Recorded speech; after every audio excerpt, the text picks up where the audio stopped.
Hello,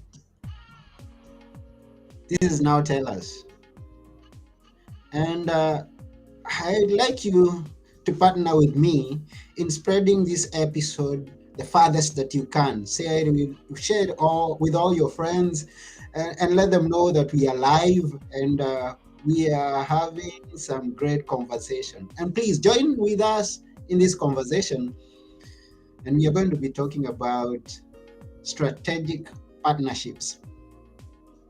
And at Now Tell Us, we always have guests, great guests. So this is no exception. We have a great guest who is coming here shortly.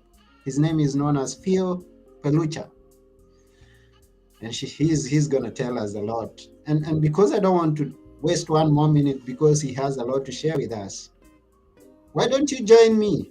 Yeah, let's partner together and go and meet him. How's that? Yeah, to talk about strategic partnership. Let's see whether this one is. Here we go.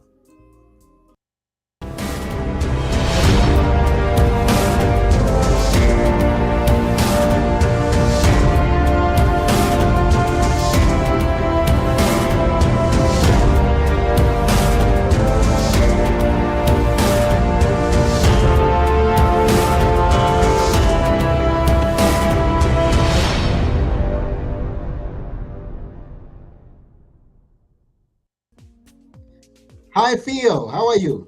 I'm great, thank you. I'm blessed. How are you? Yeah, I'm blessed too. Welcome to the show. Thank you so much for having me. Yeah, this is Now Tell Us. I love And it.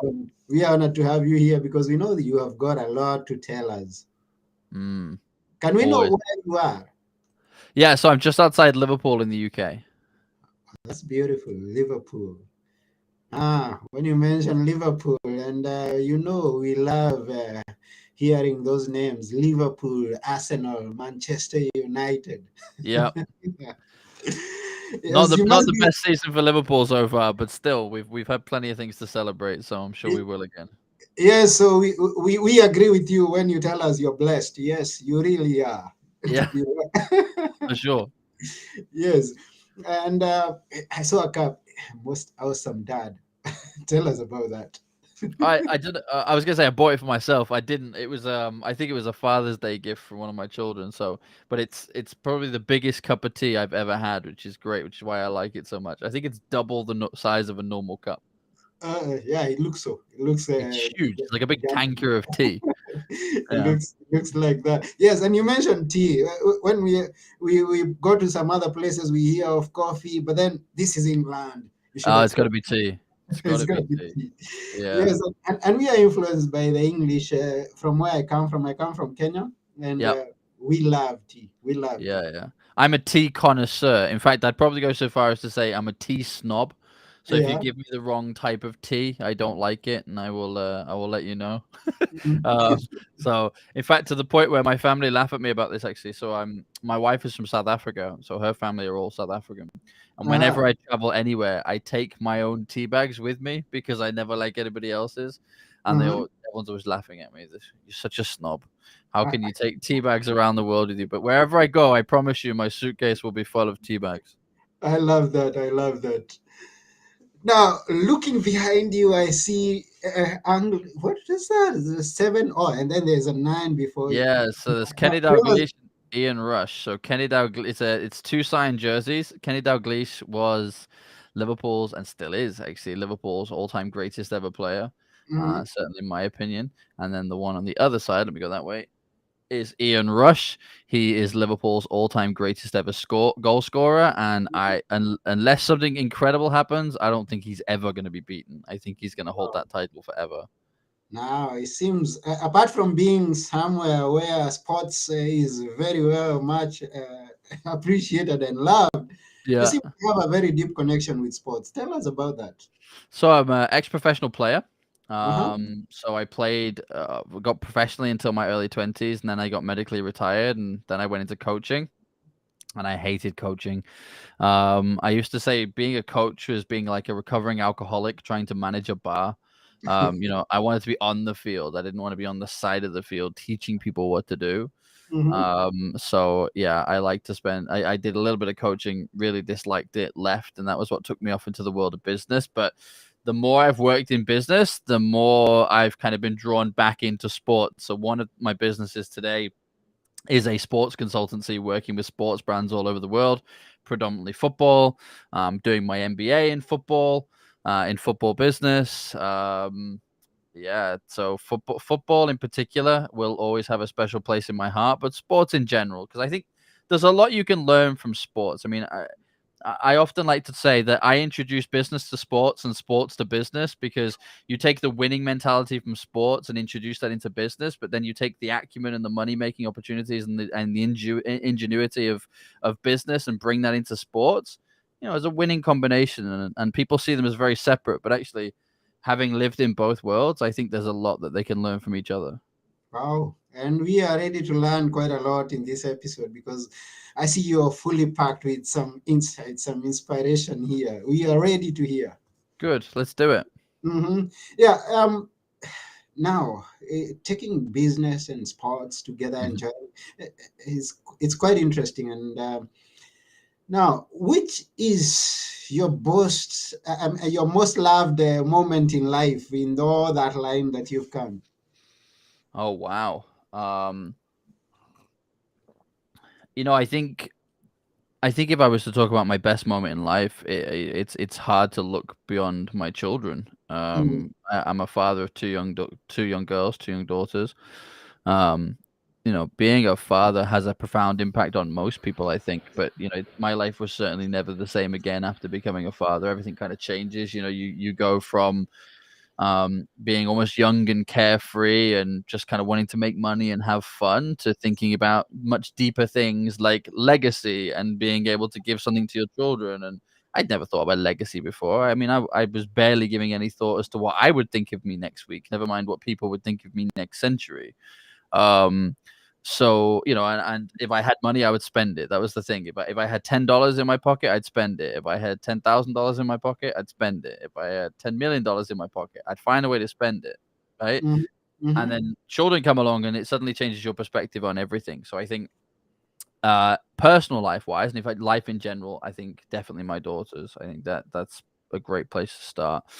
Um, I think business wise has probably been quite recently actually because I fell sick in 2020, early 2020 with COVID. mm, And I ended up in a hospital. I had pneumonia for 7 months. I developed a problem with my heart, so they didn't know what was happening with that. So I was on heart medication, still am on heart medication for that, to try and keep that under control. And before that happened, I was a self-confessed workaholic, right? I was working 6 days a week, 15 hours a day, easily. Very successful. Business was doing very well, but that's all I was. All I mm, was a businessman. I mean, I ran three successful businesses, and that was all I did. mhm, Now I work 2.5 days per week. I am off more than I'm in, and our businesses have never been more successful. They're more profitable, they're achieving better results, they're hiring more people, they're doing more things. And I think it's because it really changed my perspective on, not trying to wear every hat and do everything, but instead recognizing what my superpower was. So, if I may, I use the example with my clients of business is a team sport. And it mhm, really doesn't matter how good you are at your position on the field. If you're not surrounded by people who are equally as good at what they do, you're not going to win a trophy. mm. Or worse still, if you're the only player on the pitch, it doesn't matter how good you are, you're going to lose. You could be the best striker in the world, but if you're the only person on that field playing against 11 men, you're going to lose, Yeah, right? agree. I agree.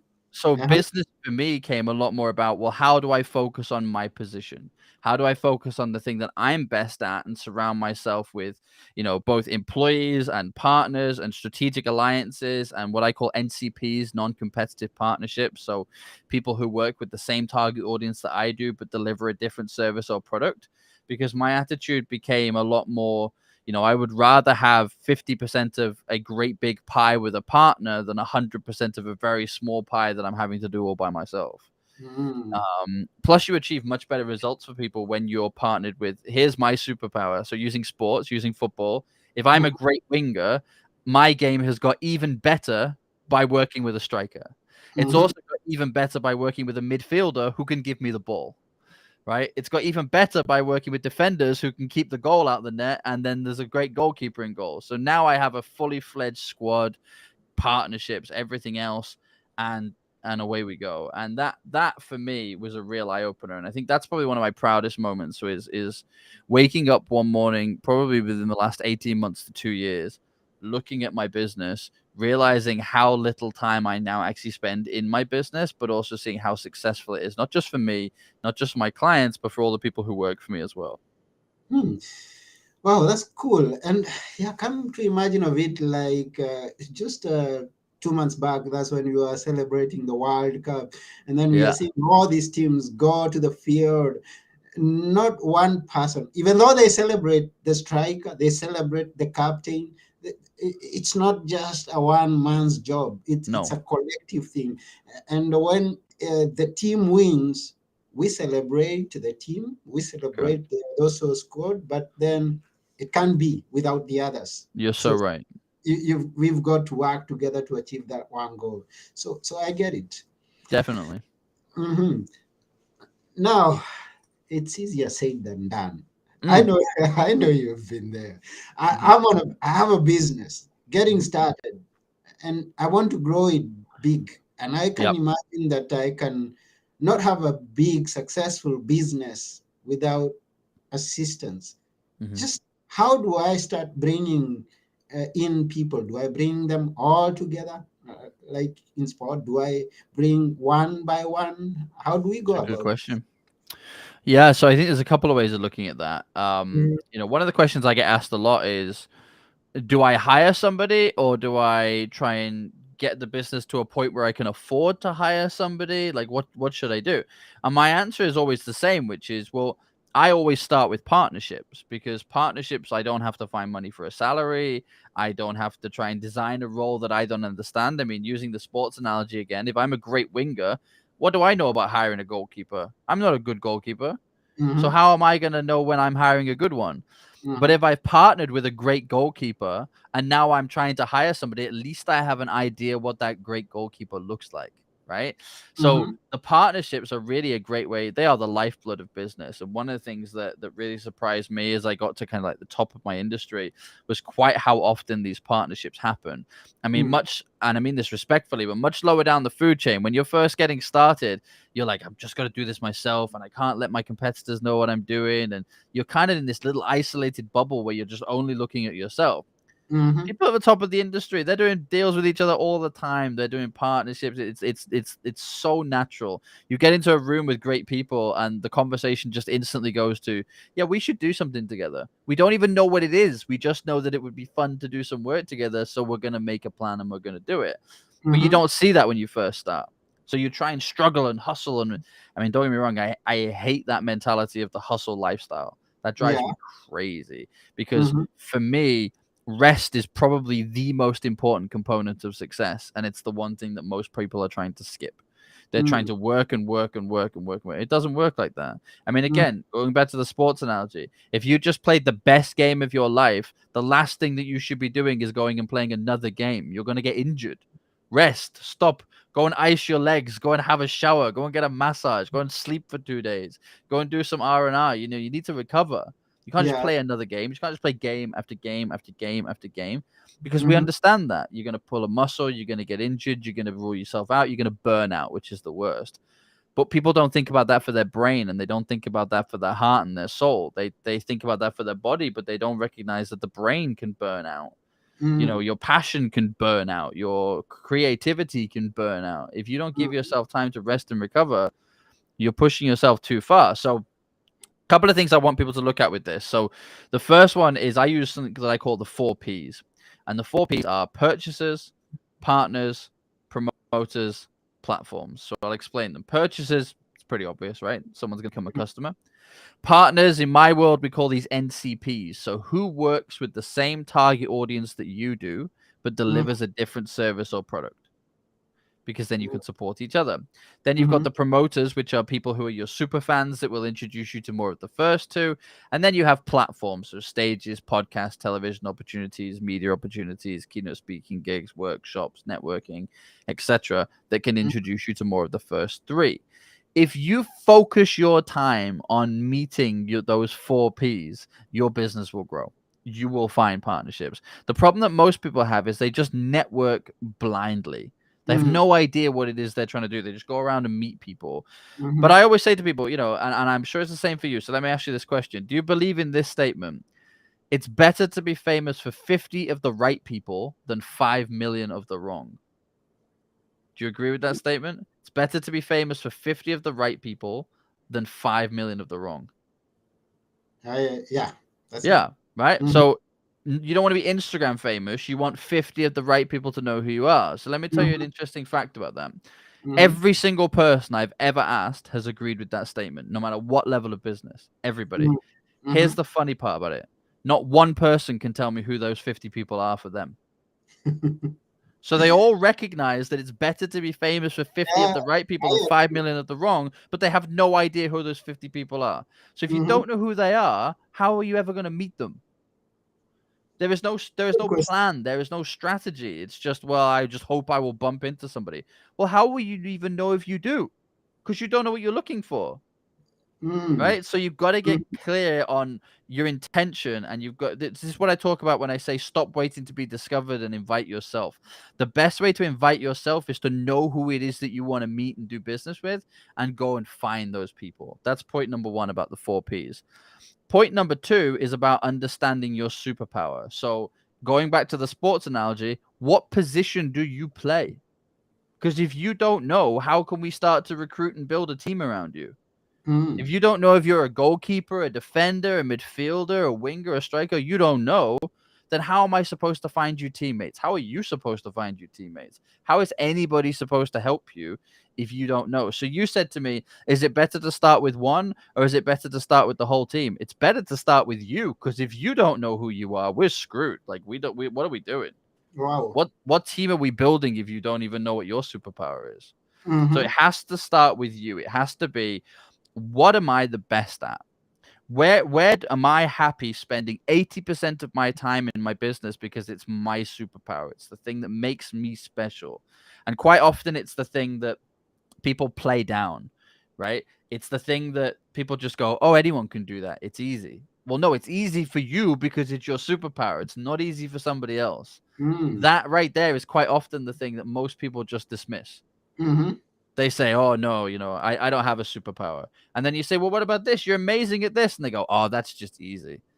And they don't recognize that what they're doing is downplaying their own superpower. That's not the point that you should be saying that's easy and ignoring it. That's the mhm, thing that you should be spending 80% of your time on, and now going out and meeting the 4 Ps and start building your superhero team or your sports team, whatever analogy it is that you want to use, because now you know what you are. Now mhm. you know that that's your superpower. That's the thing that you need to work on. So now let me use mine as an example. I am a fire type personality. Okay. So what that means is very good at sales, very creative, love talking, love building things, great idea person. Let me tell you the downsides to that. Can't get me to sit still for love nor money. I'm terrible at writing things. If you leave my taxes to me, they will be late. I have loads of ideas that are half open and never finished because I Mm, have this idea, I start working towards it, and then I have another idea, and then I go over there. So who mm, did I need to partner with? I needed to partner with action takers and strategic thinkers who take my idea and go and put it into action. I mm, needed to partner with people who are quiet and methodical and introverted who say, we hate talking to customers. We don't want to be on stage. What we want is him just to give us his tax receipts and on his numbers. We'll just do them in the background. Don't need to talk to anyone. Don't need to do anything. He pays us. We save him money in tax. Taxman's paid on time. Everyone's happy. That's how I build my superhero team. But that's because I know what my strength is, which is why it mm. has to start with you. Wow. Wow, that's a truckload. And thank you very much for dropping that. Now, let's come here and use a little time scenario. Here Hmm. is Anthony. He loves interviewing people. Here he is with Phil, Hmm. and he has a podcast. He Hmm. wants to grow this podcast into a big thing, Hmm. uh, a recognized brand, Yep. some making seven figures. Okay. How does Anthony go about it? Okay. The first question I'll ask you is why. Why? Why? There's easier ways of making seven figures. Why? I'm I'm waiting to hear this. Which of No, them? why? I'm asking seriously. Why? Why? Like, why do you want to do it? What's the motivation for you? The motivation for me is the motivation that I give to other people. The motivation that my client, my guest, give to the listeners of this podcast. Because I am committed to helping people become the best version of themselves. Okay. So Does that make sense? you've mentioned motivating people and you've mentioned money. Let me ask you a question. If you could make 1 million downloads this year or $1 million, which one would you choose? Uh, that's a hard question. Yeah, it's a good question though. It's a good question. Would If you I can, seriously and think about it logically? Don't just think about the money because you could think, well, with $1 million, I could do a load of philanthropic work. I could help a lot of people, mm, or with 1 million downloads, maybe there was 1 million people who are half listening and never learned anything. yeah, just before you mentioned that, I said, okay, maybe the million downloads that because I've registered to some courses that I never went through. So I'm Hmm. imagine if I Yeah, have a million downloads, then maybe it's gonna be of no use. So if I have yeah. $1 million Hmm. and I could be philanthropic, I could Hmm. support other people who wants to start a project, and I inspire them more than with just words, but practically. So let me go for the $1 million. Okay. Now, the reason that that's important to know is because they're two different strategies. Uh-huh. Because if you want to make $1 million from your podcast, you need to be interviewing prospective customers. You need to be finding partners to do partnership deals with. You need to be finding stages and platforms to speak on that can introduce you to more of your customers. You need Mm. to focus on your podcast, learning and earning. That's it. They're the only two things you're focused on, learning and earning, right? That's how Learning I and use our podcast.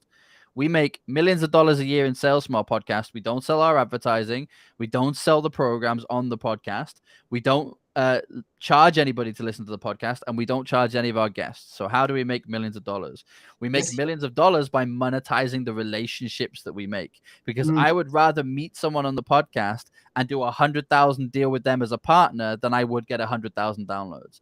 We get over 1 million downloads plus each month on our podcast, and I've always said the same thing. I don't care if anybody's listening. mm, I don't care. This is me having a conversation and I'm learning and earning. And if other people want to come on that journey with me, then that's really clever for them. And I'm really delighted they're here. And don't get me wrong, I love that it's helping their life and their business, but they're not my motivation for doing it. It's the same mm, when you talk about charity, right? So when you're giving money to charity, you should do it for the love of giving, not for the reaction that comes from other people. mm. You know, It's a your good. love of giving is why you're doing this. If you were raised in a Christian country, you know that it's a big part of the religion. Same with Mhm, Muslims, right? mhm, In fact, it's one of their pillars of faith. Charity is a big part of this. It doesn't say give money to charity if they're nice to you about it or if they're really grateful. It doesn't say yeah, that. exactly. So it makes no difference. In fact, they say the best form of charity is the charity that is done in secret. The stuff that Mm, nobody ever knows what it is that you're doing and how it is you're giving back. Right? mhm, So why yeah. am I saying this? I'm saying this because I see my podcast on top of the money that we donate as a form of charity. Our Mhm, content for our podcast and our television network, which reaches 40 million homes, philanthropic work. We do not charge for that content. We are mhm, empowering millions of people's lives through that content. I'm not charging them. But what I mhm, am doing is learning and earning with the people that I meet. Because if I'm learning something that's going to help me grow my business, you better believe the listeners are learning something that's going to help theirs. But there's the difference. Because if you want to get to as many downloads as quickly as possible, then the strategy is interviewing influencers that already have a big audience. It's bringing people who've already got a load of people to come to the table and talk to you. It's mhm, interviewing Instagram models. It's interviewing Twitch streamers. It's interviewing those people because they already have an audience. And the idea is their audience comes, they hear your podcast. Some of them stick around, some of them leave again. But you do mhm, that every time you bring a guest, and your audience grows. The question that I always ask those people is why? What was the point? If the mm, point is to make money, then the strategy needs to be on making money. The strategy needs to be on your business away from here, Anthony. What do you do? Who are the 50 people that if they knew that you existed, it would make your life and your business better? Interview those people. That's mhm. the difference between those two strategies. Not 1,000 people who don't add up to my goal, my vision, my dream. No, otherwise, what's the point? Look, you could always make another dollar. You can't make another minute. So Yeah. right now, the thing that you're investing in your podcast is not money. It is Mm-hmm. far more valuable than money. It's time. So if you're Yeah. investing your time, which you will never get back, your family deserve your time. I don't know what your situation is away from here, but your family deserve your time. Your friends deserve your time. Even when you have children, they deserve your time. Your spouse deserves your time. Your parents deserve your time. And Mm-hmm. you're giving it away. You're Mm. giving it away. And if you're giving that time away, it has to be contributing to something. Otherwise, what's the point? We can all go out there and interview 100 people a year on our podcast that don't mean anything and don't add any value. Well, you've just wasted 100 years of your own life that you're never going to back. Each year, you're going to waste 100 hours. 100 hours a year. Yeah. That's 24 hours in a day, and you're going to waste 100 in a year speaking to the wrong people. That's terrifying. Really. Yeah, it is. It is terrifying. And I would like to hear from all you who are listening there. Is this helpful? Is this something that is making sense to you in whatever it is that you're doing? Now, I believe, now for me, Mm. it's making a lot of sense coming from Philip, and with the great experience that he has and everything that he's doing is making a lot of sense. So be ready to see some changes in the podcast, Yeah, you should. to see some results somewhere along the line. And thank you to each and every one of you who's commenting. If you have a question, ask Philip when he's here. Ask him. Now, all of you who are saying it's great talk, that's a fact. Please prepare a question and ask before Philip goes. So let's keep going. Tell us Mm. more. Um, Now, so I start with a partnership right from word go.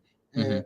Although having known my strengths, uh, now going even deeper to the situation at hand, that Mhm. Anthony has a podcast. He likes interviewing people and talking, and but then he doesn't like the editing part.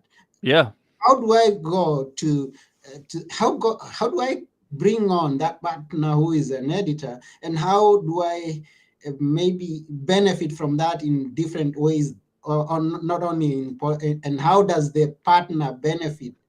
Uh, how is that strategic part Yeah, of I get it. So I'll tell you what I did. When I so my somebody that's been with me now for I was gonna say 6 years. I think it's 5 years actually. He now works for me, but was originally a partner. So how this Okay. worked was, he had just graduated university in India. He had a master's degree in audio engineering. He's a really shy guy. Doesn't like talking to people. That's not his thing, right? So Mhm, he loves podcasts, but he doesn't want to be a podcast host, and he sure as hell doesn't want to be a podcast guest. That's not what he wants, but he enjoys mhm, podcasts. So I said to him, "Look, I see what you've done. I see your qualification. I'm good at this bit, like on this side of the mic. That bit I hate, right? mhm, But I'm winning clients from this. And the thing that's slowing me down is that I have to take 2 days in between these calls to edit it.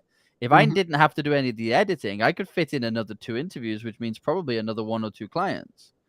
How about I give you a slice of the revenue that comes from the clients from the podcast in return for you doing the editing for me?" mhm, And he went, Absolutely." Because he loves listening to the podcast. He's mhm, also really great at giving feedback because he hears me so often. He's like, "That was a good point," or "What were you talking about there? Like, I've not heard that before," or "This bit, like, why don't we do this?" And he's become a great confidant for me, somebody who actually I've now grown a team under. But that mhm, started as a partnership. That started as an exchange. There was no salary. There was a look, if I don't make any money from this thing, we don't make any money together. But mhm, if I can go away and interview prospective clients and partners and that turns into $1 million worth of revenue, here's 10% of that for you. Take it. Let's go. mhm. So That's I think when it comes down to partnerships, a lot of the time the best approach is just to be completely honest. It is to go to somebody and say, "Look, what I have is this. I have this platform and I interview people and I'm using it to grow the business. What I mhm, don't have is this." Right? So this is my superpower. This is my weakness. I'm looking for somebody who their superpower is my weakness and their weakness is my superpower, because together we can create something really special and make a lot of money and have a lot of success together, as well as helping a lot of people in the process. Who's up mhm, for that? And the mhm, right people will find you. But I have to stress this, Anthony. I like this phrase a lot. It doesn't happen by accident, it happens mhm. by design. So if you don't plan this, if you don't start having these conversations, I was having this conversation about 3 weeks ago with a client of mine, and they said that they really wanted to bring in this partner into their business and they didn't know where to start. Said, I haven't met anybody yet. I said, well, where have you tried? And they said, well, I mean, I haven't. I mean, I was kind of just hoping I'd bump into somebody at a networking thing. And I was like, that's such a crazy idea. I mean, like to me, that kind of feels a bit like, you're single and you want a relationship and you're hoping that someone's going to knock on the door at your house and say, hey, do you want to go out? Like, that's not how this works. Mm-hmm. That's not how you find the love of your life. You've got to be a strategic. You got to plan. You got to get out there. You got to take the right action, right? Take the action, see the results. So if you want a partner, and this is exactly what I said to them, why don't we make a list of the people who you would really like to partner with? Not names, criteria. So what do they Mm-hmm. look like? How many years of experience? What size business are they operating? What do they know? What do they not know? Let's build that criteria and let's invite 10 people that match that criteria onto your podcast to build a relationship with you. Within 3 days, they had 4 offers of a partner and have now picked the one that they want to work with. So they had 4 to choose from.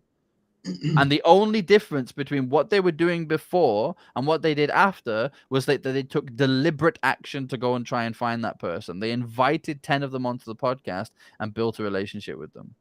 Let's use another example. If you want to be a keynote speaker in your industry, right? Loads of people, I hear them say this all the time. Why is it always my rivals that get these speaking gigs and these television opportunities? Let me Yeah. tell you, there's always one of 2 reasons. That's it. Just 2 you need to learn. Reason number 1, they paid someone a lot of money to introduce them, like a Mm-hmm. publicist, PR, whoever. Number 2, they networked strategically to get the introduction. If you're not doing one of those 2 things, it's never going to be you on that stage. This is what I mean when I say stop waiting to be discovered. That doesn't exist. No one is going to ring you up, Anthony, and say, Anthony, I was really impressed by your podcast. Would you like to come on the USA Today show? That's not how this works. It doesn't work like that. You have to introduce yourself. You have to put yourself at the cool kids table. And if that's not you and you're not taking those actions, you're never going to get there. So here's the thing. Let me give you a great example. Let's say that you want to speak at industry events. So you make a list of 10 events that you would love to speak at. Mm-hmm. And 8 to 9 months before that event happens, you invite the event organizer onto your podcast. Why? Because what are they focused on? Selling sponsorship, selling tickets. Mm-hmm. That's it. Maybe exhibition stand, but it's always those 2 things, right? Mm-hmm. Selling sponsorship and exhibition and selling tickets. So Mm-hmm. if you invite them onto your podcast for free to give them exposure to try and help them sell more tickets and get more sponsorship, they're going to love you and they're going to come on your show because that's exactly what they're trying to do right now. Mm-hmm. Right? But notice how it's law of reciprocity. You're giving to them before you get anything back. Everyone else is take, take, take, and you're giving first. Yeah. And then at the end of your discussion with them, you say, I really enjoyed that discussion. I'd like to get involved in this event. How can I get involved? Are you more or less likely to be invited as a speaker I am than you more were like sat at home? I'm Absolutely. more likely to be invited. Absolutely. Yeah, exactly. I get that. Wow. I feel like a millionaire. Good man. I feel like a millionaire already. Now we have a question from one of our viewers. Yeah, far away. Her name is Eve and Gichunge, and Hi, she's Eve. asking when it comes to planning for a partnership, what are the key points to consider? Because Mm, yes, she says she's tried before and it never worked. The most mm. challenging part was how to manage income, and that income wasn't much. Yeah, okay. So Eve, I will answer it, and I have a follow-up question as well. If you could type that in the comments, so then we can bring that up as well. So when you say it never worked, what do you mean it never worked? It never worked in terms of it never produced any revenue. It never worked in terms of it was kind of like high school where one person does all the work and the other one never does anything. When we did those group projects and there was always that one person that never did any work. Does that happen in partnerships? Yeah, sometimes it does. So when you say it didn't work, what do you mean it didn't work? What specifically about the partnership didn't work? And the reason I'm asking that, whilst I'm kind of finishing this answer, is that there are different, like symptoms in the body, right? Depending on what didn't work, will give me an idea of what it was that didn't come together for you, because there's always a missing ingredient. So if we're talking about money, so profitability, there's a formula that I like to use, which is visibility plus credibility equals profitability. So if you weren't as profitable as you like, it was because either visibility or credibility was missing. And I'll give you some examples, not just you, Eve, but everybody. I'll give you some examples of what that looks like. So if you are visible, but you are not credible, you're Instagram famous. You're someone who's doing a lot of podcasts, you're speaking on a lot of stages, and your income does this. You go on stage, you make money, you go off stage, you no longer make any money, right? And your income's constantly doing this like a giant roller coaster the whole time because you have mm, visibility but no credibility, which means that when they see you, they buy from you, but when they don't see you, they don't trust you enough to buy from you, mm, right? Then there is the credibility piece, which is where most business owners find themselves, which is they're really good at what they do. They get repeat customers, they get referrals, but nobody knows they exist. They are their industry's best kept secret. Nobody is thinking of coming to you because they don't know your name, mm, right? That's what happens when you have a visibility problem.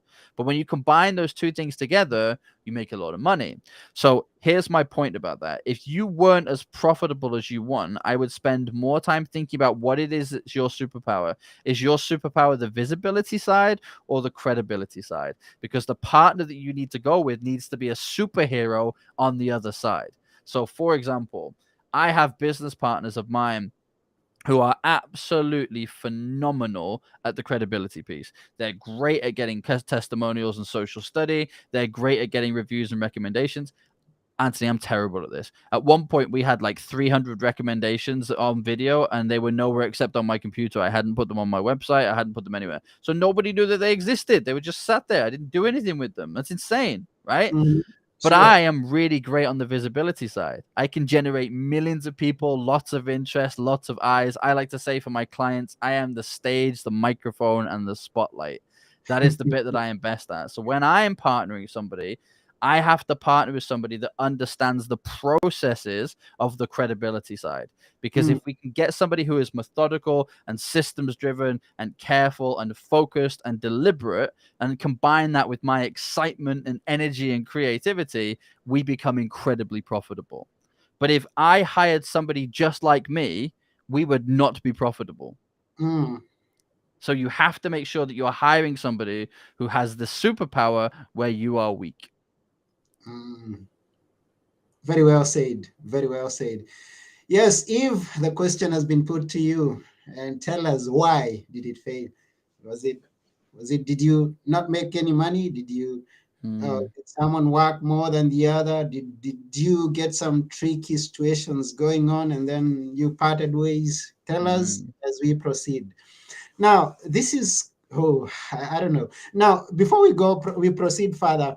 mm. Can we know, because I know many people would want to connect with you, how can people connect with you to get much of what you're telling us here? Great, thank you. So you can definitely get in touch with me at billionairesinboxers.com.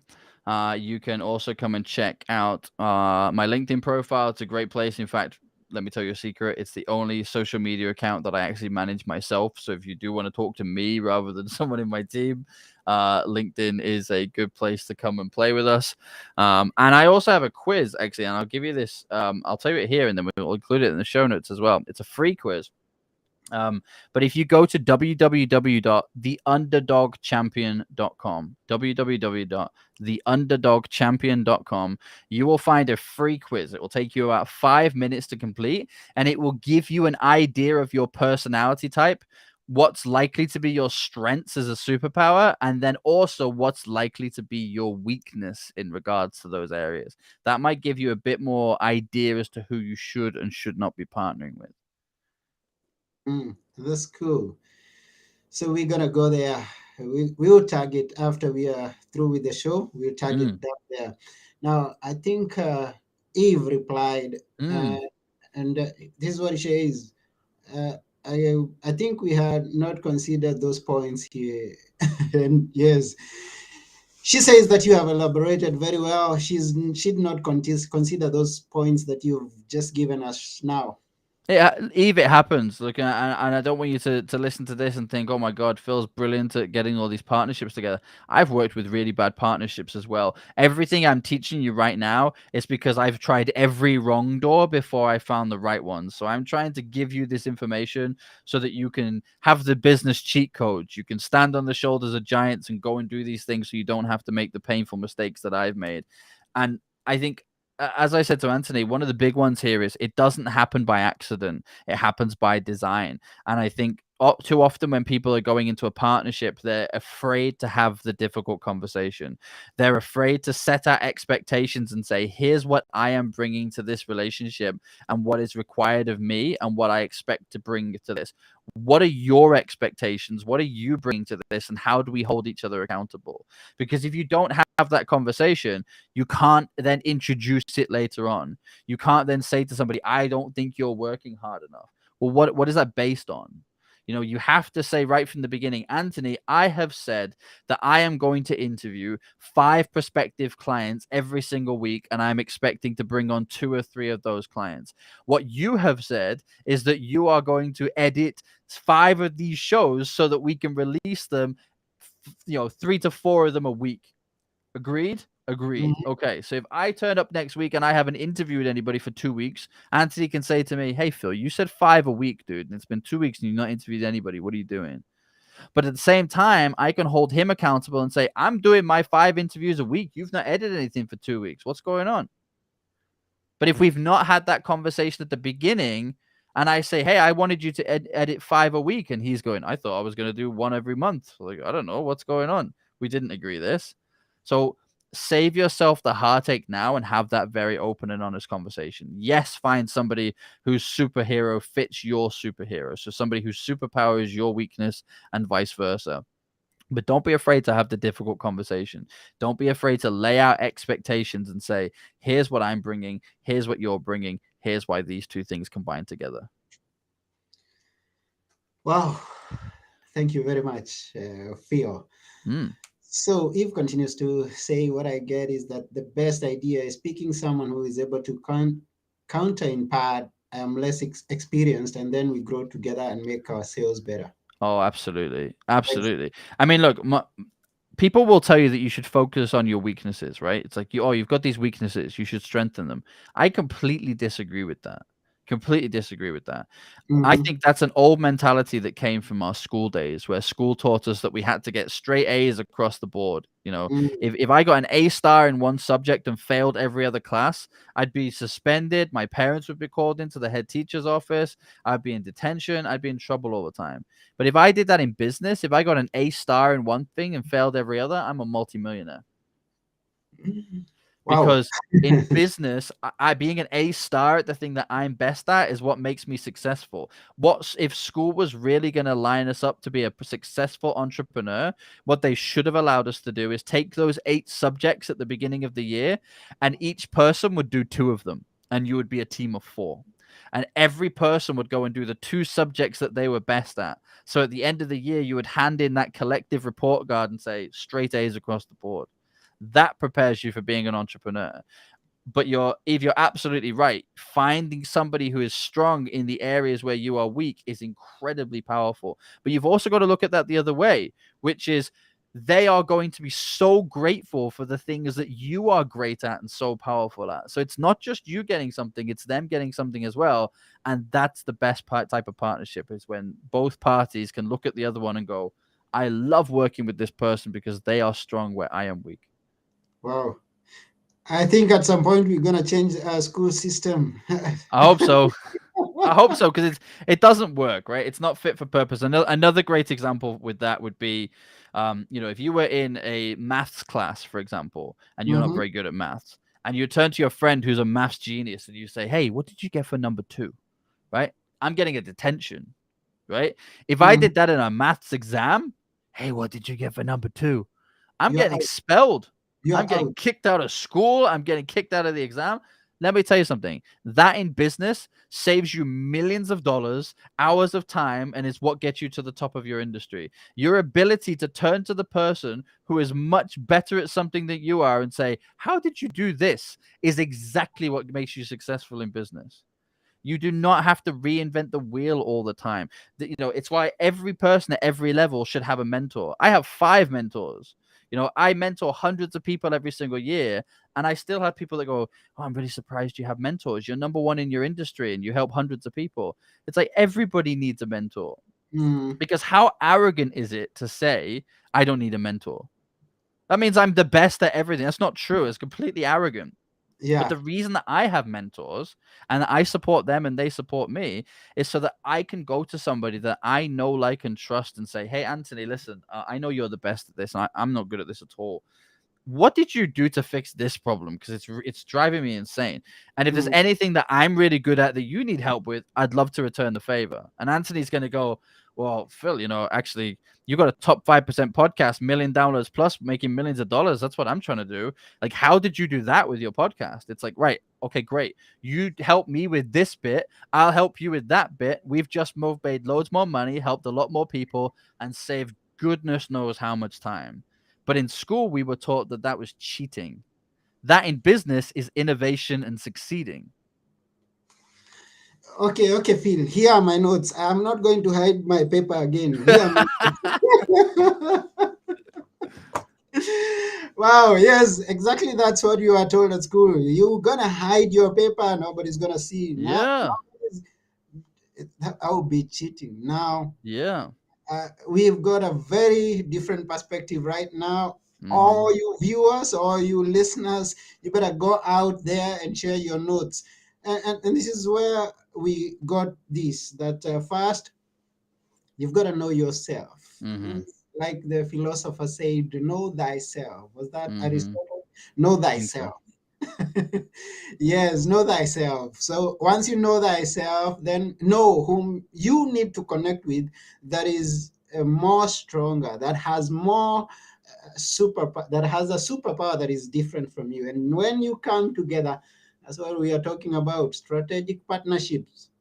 Whatever is going to come out of this is what we call synergy, in such a way that 1 plus 1 is not equals 2, but is equals to 11. 1 Mm. plus 1, 11. How's that? I love that, man. Wow. So thank you very much, Theo. It, it, it is seems like it's 20 minutes, but we are almost doubling the time for this episode. Good. Well, I hope you and your audience have enjoyed it. Oh, really? No more than just enjoyed. I mean, we are coming out of this fired up for the next phase of our dream. Good, because you can do it. I truly believe that you can do it, and anybody listening to this do it. The thing that I want everybody to take away from this and to remember is that they need to invite themselves. Stop waiting to be discovered and invite yourselves, because I promise you, I am at the top of my industry. And I'll tell you the one thing that none of these celebrity entrepreneurs want you to know, none of these keynote speakers want you to know, none of these TV hosts want you to know. They feel just as insecure as you, they have just as much imposter syndrome as you, and their business is in just as much trouble as yours is. The only difference is they didn't let fear stop them, they invited themselves. So you can do it too. Can I invite myself to your podcast, please? You should come, brother. Absolutely. We're going to be recording the next season in the summer. So, absolutely. I'll give you my email address after this. You can get in touch with the team. We'll make a plan. That's beautiful. I'll be there. Let's do it. Yes, thank you very much, Philip. It's such an honor that you came to this episode, and we really appreciate it. Thank you very much. You're most very welcome. Yes, as a reminder, because I don't want us to take a lot. I know you. He hasn't exhausted himself, so please, as a reminder, every viewer, every listener, go to Billionaires in Boxers. He didn't even tell us what that is, but you're gonna go and Do you why want me, that? do you want me to tell you? Yeah. It was a joke. So we got picked up as a global radio station, and then when we got our first international television series, they needed a name for the show, and Mhm. everything I suggested they hated, like to the point where I was almost banned from naming my own TV show. So I started joking, like I just started sending jokes, and I said, "Well, how about billionaires in boxers? Because I grow global empires from home and rarely put on pants." And they were like, "We like that," and I was like, "No, it was a joke." And they said, "No, we really like it." So we did the whole of season one. Season one was very successful. So now we've rebranded the business. So all three of our businesses, the broadcast business, the number one business consultancy in the world, and the sports consultancy, are all billionaires in boxers. And every little bit of it was a joke. It was all a joke. And there's something very special about the fact that so many people resonate with the brand, so many people know the brand, but it was still my sense of humor. I find something quite special about that. Hmm. Billionaires in boxes. Now, Philip left us with the idea that a joke can become serious. Oh, definitely. Definitely. Definitely. Wow, it's such an honor. So go to billionairesinboxers.com and get to connect with Philip Pelucha. It's been a wonderful episode. Thank you very much, Philip. We really appreciate. You're most welcome. I appreciate you. Yes, and we also appreciate you, our viewers, our audience. We really love the questions you ask, the sharing. Please remember to share with all your friends this episode because there's a lot that they can gain from it, and because you are helpful to them, they could be helpful to you. You never know. That's part of the strategic partnerships. Let them know there is something good happening these sides. And that's about it for this episode of Now Tell Us. I have been your host, Anthony Morore, and together with Philip Pelucha, we're saying bye for now. Cheers.